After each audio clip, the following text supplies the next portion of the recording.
Hello everyone and welcome back to my channel. Thank you so much for joining me. Thank you so much for being here. And ultimately, thank you so much for gracing your presence here on my channel. I truly appreciate you stopping by and choosing me to be entertainment for today. Now that you have chosen me, you might as well go ahead and hit that subscribe button and like this video, because you know we're about to get into some real tea, real good, real fun type energy.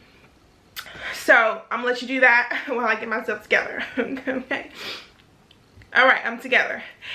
All right, so today's topic, we're gonna be talking about taking on someone else's problem as your own, and what that looks like. How do we identify with that, and what are the results of having that barrier being placed within us?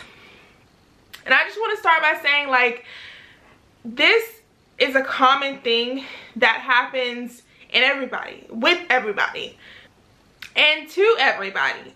So it's something you can't run away from, because problems, situations occur and arise every day.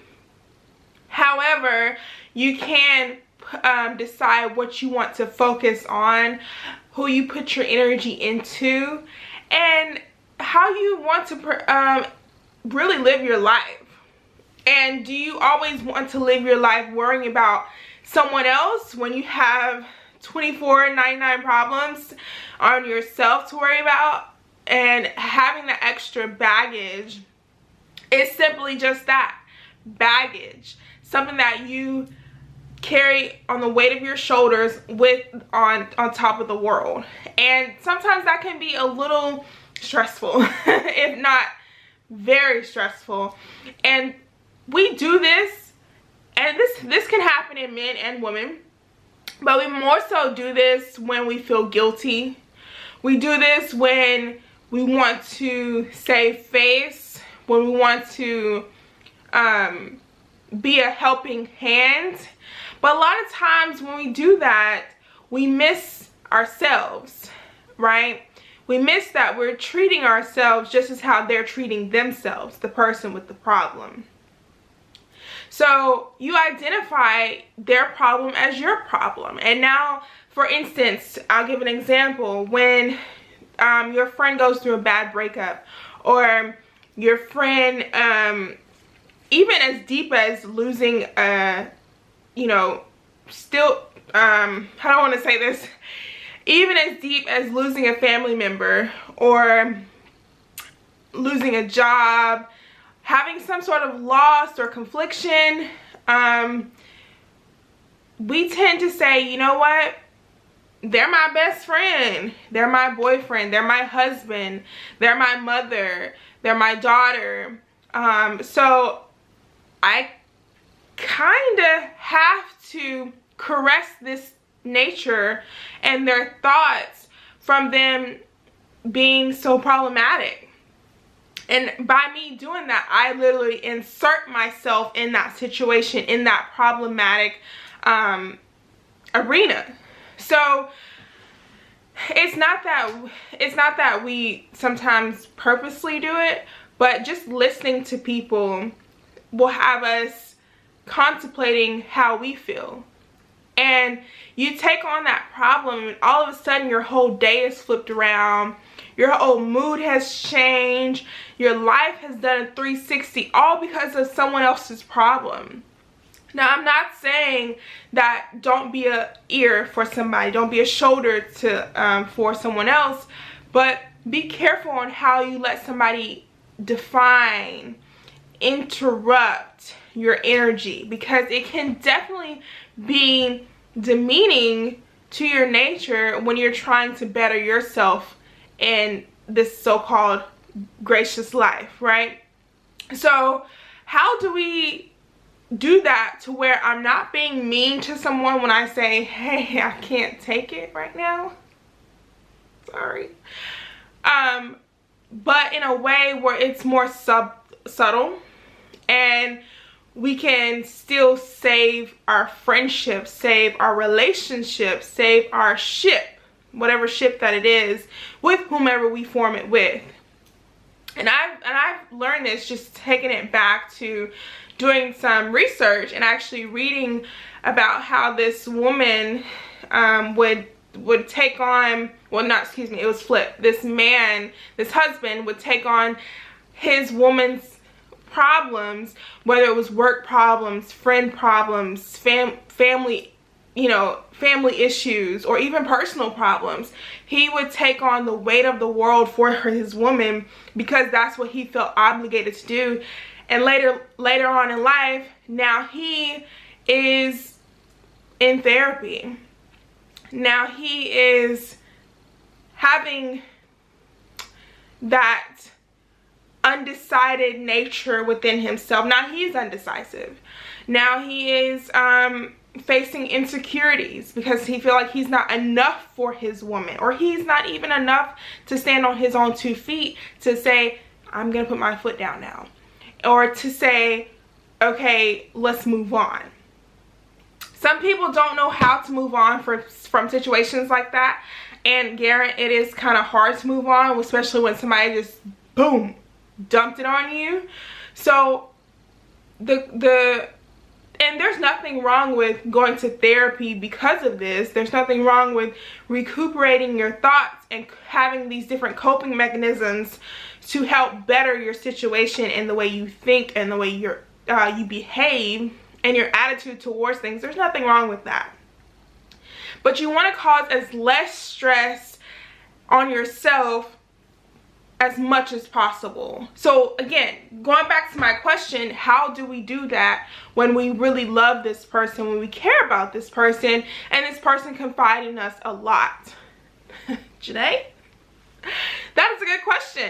That's a very intelligent, smart question that is very hard to define with just one particular situation, because it really just depends on the whole scenario.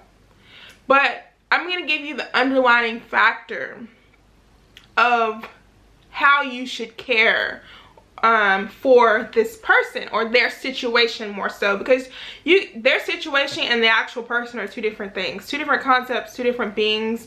And how you care for a person is definitely not how you're going to care for their situation, because especially if they're confiding you numerous times a day or numerous times a week. But one, you have to sit down and talk to this person and really let them hear you, but let them also listen to the words that you're speaking as well.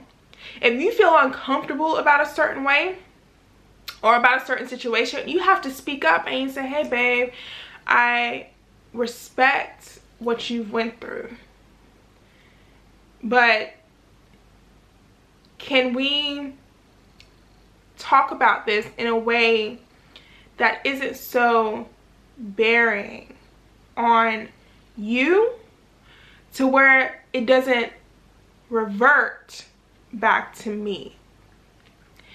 And that's a very interesting way to put it, because how do I say that to someone if for one, if they don't listen? How do I say that to someone if, one, I am scared to speak up myself because of my own insecurities, my own doubt, self-doubt that I have placed upon my own intuition? So I can't really define how exactly to say these words of encouragement, but nonetheless, it's encouragement altogether. You want to kind of do the positive reinforcement. I forgot which I don't want to say philosopher, but which sociologist came up. I don't even think it's a sociologist. It may be. But there was this person that basically came up with these psychological terminology for a way to make somebody do what you want them to do, right? And they used the example of a dog salivating. Okay, anyway. I can't really get too deep into that because I haven't brushed up on that knowledge. But the point of the matter is, if I want you to stop hounding me with your situations, with your problems, first I have to acknowledge that you're doing that. And how do I acknowledge that you're doing that is basically take into your own feelings and say, how does this make me feel right now? Being your own therapist. So once you acknowledge that there is something that's reoccurring, there is something that is wrong, everything starts with acknowledgement. Then you move on to, well, how do I talk to this person in a way that they understand, but I'm also proving my point in the end? And it's that positive reinforcement. It's that, well, it's not necessarily reverse psychology. I don't want to say that word, because then you're going into deceitfulness and you're tricking people into doing what you want them to do, and sometimes that can backfire. But I do want to reiterate a positive reinforcing way to do it, rather than saying, let me do reverse psychology and let me just play with your mind a little bit, because that can hurt somebody initially with their psyche, especially if they're going through something. It can have them in all types of forms and ways, and it also will reflect your demeanor as well. But a positive reinforcement, by that I mean saying, yes, I know that you're going through something, but how does that relate to our relationship, right? How does that reinforce what we have going on? How does and this may be difficult depending on the situation, because if someone is dealing with a loss, you don't really know, you can't really say, well, how does this affect our relationship? But you can say, well, how does this play a part? Which is pretty much the same thing, because you can't tell how it's going to affect until it plays out, but you can ultimately decide how it will play, what role this loss will form through our relationship, whatever type of ship it is, right? So let me break it down. If someone close to me has lost a dear friend or dear cousin or whomever it may be, and they came to me, not just one time, but consistently, repeatedly, almost to where now I am overwhelmed by what they're telling me. Okay, then we sit them down. Well, again, we acknowledge the problem. We acknowledge that there's a dilemma here, and it's affecting my friendship with this person. Now I need to decide, well, sit them down and decide, how does this loss of yours play a role, whether significant or not, in this relationship? Does it help? Does it hurt? Does it put strain? Does it define? What is it? And most of the time people will say, I don't know, I'm just hurting right now and I need someone. And that's the tricky part, because yes, they may need you, but if you can't take care of yourself, and if you're unhealthy with your thoughts and you're unhealthy with your behavior and your feelings, how can you potentially be of support to someone else?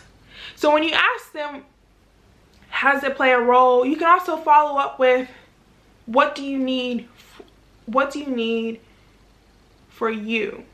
Not necessarily with me, but what do you need to do for you in order to heal?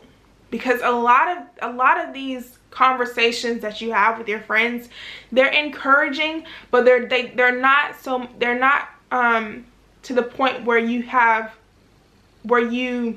question their attitude towards things, to where they can actually be satisfied with the fact that whatever loss or situation that happened, they have now found either value in it, they found some sort of complacency, they found some sort of satisfaction or even gratitude for what has happened, that they can positively move on and move forward.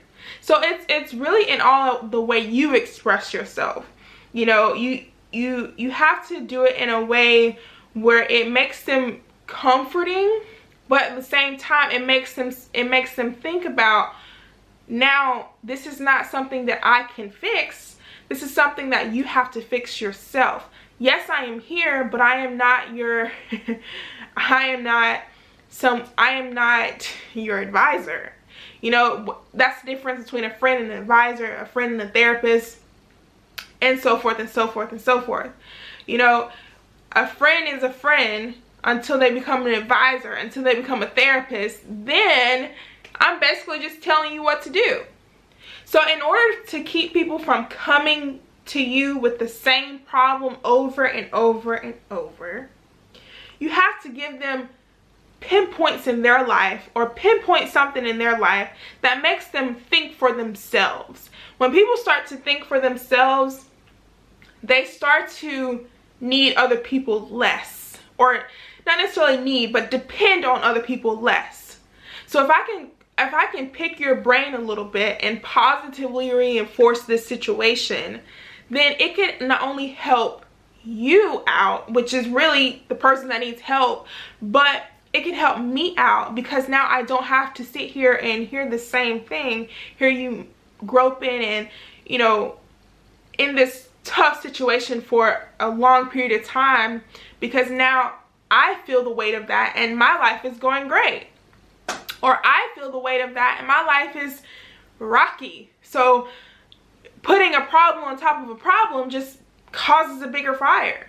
So you have to, when you're talking to your friends, or even a mother, even a sister, or a husband, or, you know, whomever, we have to stop being so complying with their behavior that we forget that we need a pick-me-up too. And initially, this is what I learned. This is one of the things why I don't go to my boyfriend for every little thing, because of how much weight it causes on that other person. It causes so much stress. It causes so much problems within the relationship, because now we're fussing about nothing because of something you went through or something I went through. So to decrease or even eliminate the stress altogether, you have to have healthy, effective conversations to where it's not gonna beat the dead horse, and it's not going to turn into another situation later on. And that's very hard to do, but with practice and with setting the tone for your relationship with whomever or whatever that may be, you have to do that in order to make it make sense for you and make it become something you enjoy when being with this person.